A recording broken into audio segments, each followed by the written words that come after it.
अपने अपने गुरुदेव भगवान की जय हो। भगवान श्री कृष्ण अर्जुन को कह रहे हैं कि हे अर्जुन, जो असुरी, राक्षसी और मोहिनी प्रकृति का ही आश्रय लेते हैं, वे अविवेकी मनुष्यों की सब आशाएं व्यर्थ होती हैं, सब शुभ कर्म व्यर्थ होते हैं और सब ज्ञान व्यर्थ रहते हैं। अर्थात उनकी आशाएं, कर्म और ज्ञान समझ सत्य फल देने वाली नहीं होती। यानी जो असुरी, राक्षसी और मोहिनी प्रकृति का आश्रय लेते हैं। परंतु हे प्रथानंदन, देवी प्रकृति के आश्रित अनन्य मन वाले महात्मा लोग मुझे संपूर्ण प्राणियों का आदि और अविनाशी समझकर मेरा भजन करते हैं। अब जो आसुरी, राक्षसी और मोहिनी प्रकृति के अलावा देवी प्रकृति के आश्रित हैं, उनके लिए भगवान श्री कृष्ण कह रहे हैं कि वो अनन्य मन वाले महात्मा लोग, उनको महात्मा कहा और कहा कि मुझे संपूर्ण प्राणियों का आदि और अविनाशी, यानी ईश्वर को सभी प्राणियों का आदि और ईश्वर अविनाशी है ऐसा समझ करके ईश्वर का भजन करते हैं। आगे कह रहे हैं कि वो नित्य निरंतर मुझ में लगे हुए, दृढ़वर्ती होकर लगन पूर्वक साधन में लगे हुए और प्रेम पूर्वक कीर्तन करते हुए तथा मुझे नमस्कार करते हुए मेरी निरंतर उपासना करते हैं। अब भगवान कह रहे हैं कि वो नित्य निरंतर परमात्मा में लगे हुए मनुष्य दृढ़वर्ती होकर लगन पूर्वक साधन में लग जाते हैं, योग साधना में, और प्रेम पूर्वक कीर्तन करते हुए और परमात्मा को नमस्कार करते हुए परमात्मा की, ईश्वर की उपासना करते हैं। दूसरे साधक ज्ञान यज्ञ के द्वारा एक ही भाव से मेरा पूजन करते हुए मेरी उपासना करते हैं। अब जो ज्ञान योगी हैं वो ज्ञान यज्ञ के द्वारा एक ही भाव से परमात्मा का पूजन करते हैं और परमात्मा की उपासना करते हैं, क्योंकि वो तो फिर ज्ञान से ये मान लेते हैं कि एक सब कुछ परमात्मा ही है, इसके अलावा कुछ नहीं है, तो वो ईश्वर की उपासना करते हैं। और आगे कह रहे हैं कि दूसरे भी कई साधक अपने को पृथक मानकर चारों तरफ मुख वाले मेरे विराट रूप की, अर्थात संसार को मेरा विराट रूप मानकर सेव्य सेवक भाव से मेरी अनेक प्रकार से उपासना करते हैं। अब वो चौमुख, चार मुखों वाले भगवान ब्रह्मा जी के सदस्य, अब उनकी जो है इस संसार में, संसार को विराट रूप मान करके ये सारा परमात्मा ही है, और फिर संसार की सेवा करते हैं और उस शक्ति की उपासना करते हैं। तो ऐसे लोग भी परमात्मा के उपासक बताए हैं। आगे भगवान श्री कृष्ण अर्जुन को कह रहे हैं कि क्रतु मैं हूं, यज्ञ मैं हूं। अब कहने का भाव ये है कि क्रतु ईश्वर है, यज्ञ भी ईश्वर है, यज्ञ में भी ईश्वर है, सवधा में भी ईश्वर है, औषध में भी ईश्वर है, और मंत्र में भी ईश्वर है, घृत में भी ईश्वर है, अग्नि में भी ईश्वर है, और हवन क्रिया रूप क्रिया में भी ईश्वर है। भगवान श्री कृष्ण अर्जुन को कह रहे हैं उन सभी में मैं हूं। और आगे कह रहे हैं कि जानने योग्य पवित्र ओंकार ऋग्वेद, सामवेद और यजुर्वेद में भी मैं ही हूं, यानी उन्हीं में भी परमात्मा ही है। इस संपूर्ण जगत का पिता, दाता, माता, पितामह, गति, भर्ता, प्रभु, साक्षी, निवास, आश्रय, सुहृदय, उत्पत्ति, प्रलय, स्थान, निधान और अविनाशी बीज भी मैं ही हूं, यानी अविनाशी बीज भी परमात्मा ही है। अब कहने का भाव ये है कि भगवान श्री कृष्ण अर्जुन को कह रहे हैं कि यज्ञ मैं हूं, यज्ञ में भी परमात्मा है, सवदा में भी परमात्मा है, मंत्र में भी परमात्मा है, और वेदों में भी परमात्मा है, और संपूर्ण जगत का पिता, मित्र सभी में परमात्मा है। यानी जिस प्रकार से समुद्र के अंदर जो भी वनस्पति जीव जंतु हैं उन सभी में परमात्मा है, अर्थात समुद्रीय जीव जंतु और वनस्पति जल तत्व से बनी होती है, उन सभी के अंदर जल तत्व है, उसके बाहर भी जल तत्व है। तो उसी प्रकार से हमें भी समझना चाहिए। भगवान श्री कृष्ण अर्जुन को उपदेश कर रहे हैं कि सभी कुछ के अंदर मैं हूँ, यानी परमात्मा है, और सभी कुछ परमात्मा के अंदर है। अब वो ये कह रहे हैं कि पिता, पितामह, गति, भर्ता, निवास, आश्रय, सुहृदय, सभी कुछ मैं ही हूँ, यानी ईश्वर ही है।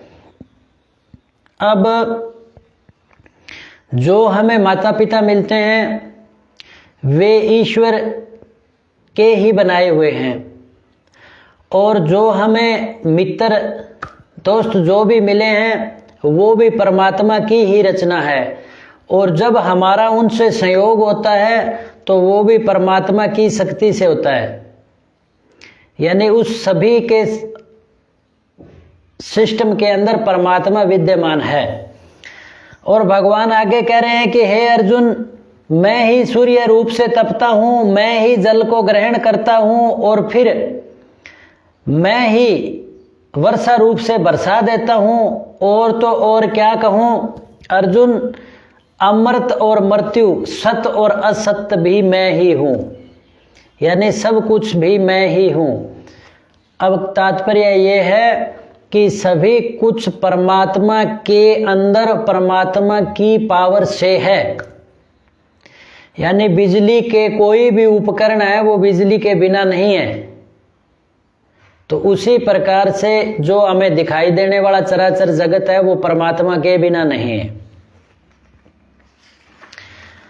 अब भगवान कह रहे हैं कि तीनों वेदों में कहे हुए साकाम अनुष्ठान को करने वाले और सोमरस को पीने वाले जो पाप रहित मनुष्य यज्ञों के द्वारा मेरा पूजन करके स्वर्ग प्राप्ति की प्रार्थना करते हैं, वे पुण्य के फल स्वरूप पवित्र इंद्र लोक को प्राप्त करके वहां स्वर्ग के देवताओं के दिव्य भोगों को भोगते हैं।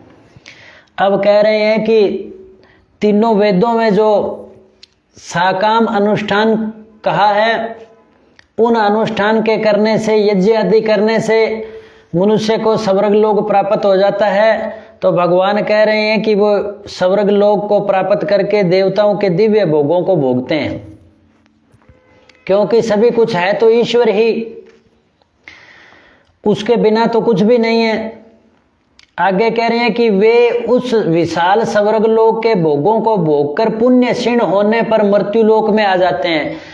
अब वो वेदों के अनुसार किए हुए यज्ञ के पुण्य से स्वर्ग को प्राप्त हो जाते हैं, यानी सुख विशेष को प्राप्त हो जाते हैं। और जब पुण्य समाप्त हो जाते हैं तो हमारा सुख विशेष भोगने का समय समाप्त हो जाता है, और उन भोगों को भोग करके पुनः मृत्यु लोक में आ जाते हैं। इस प्रकार तीनों वेदों में कहे हुए साकाम धर्म का आश्रय लिए हुए भोगों की कामना करने वाले मनुष्य आवागमन को प्राप्त होते हैं, यानी वेदों में कहे हुए साकाम धर्म का आश्रय लें, मैं ये कर रहा हूं, यानी मैं का भाव लगा करके जो करते हैं, शुभ कर्म करते हैं, तो वो भोगों की कामना वाले मनुष्य है जो आवागमन को, यानी भोग लेते हैं और फिर मृत्यु लोक में आ जाते हैं। इस प्रकार आवागमन को प्राप्त हो जाते हैं। अब ये सिस्टम भगवान श्री कृष्ण अर्जुन को बता रहे हैं, क्योंकि अर्जुन ने ये प्रश्न किया था कि पाप लगेगा और हमें उसका फल भुगतना पड़ेगा। तो भगवान श्री कृष्ण अर्जुन को कह रहे हैं कि किस कर्मों के, यानी किस प्रकार के कर्म करने से हमें उसको भोगना पड़ता है, और किस तरह का कर्म करने से हम उसके भोग से वंचित हो जाते हैं, यानी मोक्ष को प्राप्त हो जाते हैं, वो विधि बता रहे हैं। अब भगवान कह रहे हैं कि जो अनन्य भक्त, यानी साकाम के अलावा केवल परमात्म परायण हुए, जो अनन्य भक्त मेरा चिंतन करते हुए, यानी ईश्वर का चिंतन करते हुए मेरी भली भांति उपासना करते हैं, यानी ईश्वर की भली भांति उपासना करते हैं, और ईश्वर में निरंतर लगे हुए उन भक्तों का योगक्षेम मैं वहन करता हूं। अब भगवान कह रहे हैं कि जो ईश्वर है, ईश्वर के प्रति समर्पित और ईश्वर के कार्य को करने वाले और ऐसे जो भक्त हैं जो वो परमात्मा के समर्पण में कार्य करते हैं और परमात्मा का कार्य करते हैं, स्वयं का कर्तृ भाव नहीं है, तो उनके लिए भगवान श्री कृष्ण अर्जुन को कह रहे हैं कि उन भक्तों का योगक्षेम यानी अप्राप्त की प्राप्ति। अब ऐसे भक्तों को किसी वस्तु की कमी है तो वो उस कमी की प्राप्ति, अप्राप्त की प्राप्ति, और उन भक्तों के पास जो भी कुछ है तो उस प्राप्त की रक्षा, यानी प्राप्त की रक्षा करना, और जो प्राप्त नहीं है उसको प्राप्त करवाना, ये कहलाता है योगक्षेम। अब भगवान कहते हैं कि उन भक्तों का योगक्षेम मैं वहन करता हूँ। बोलो कृष्णचंद्र भगवान की जय हो। ऐसे ही हमें परमात्मा का जब भगत बनना चाहिए और परमात्मा का भगत बन करके इस प्रकार कर्मों को करेंगे तो कोई किसी प्रकार की कमी नहीं रहती। केवल हमें जरूरत है भगवान के समर्पित होने की और भगवान का कार्य करने की। आरती में कहते हैं ना कि तेरा तुझको अर्पण क्या लागे मेरा।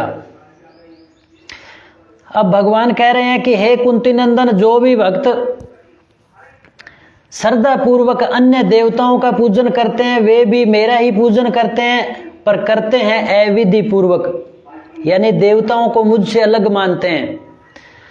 अब भगवान श्री कृष्ण अर्जुन को कह रहे हैं कि जो अन्य देवताओं का पूजन करते हैं वो करते तो भगवान का ही है, क्योंकि भगवान ही उनकी कामना की पूर्ति करके अपने उनकी निष्ठा को उसमें स्थिर कर देते हैं।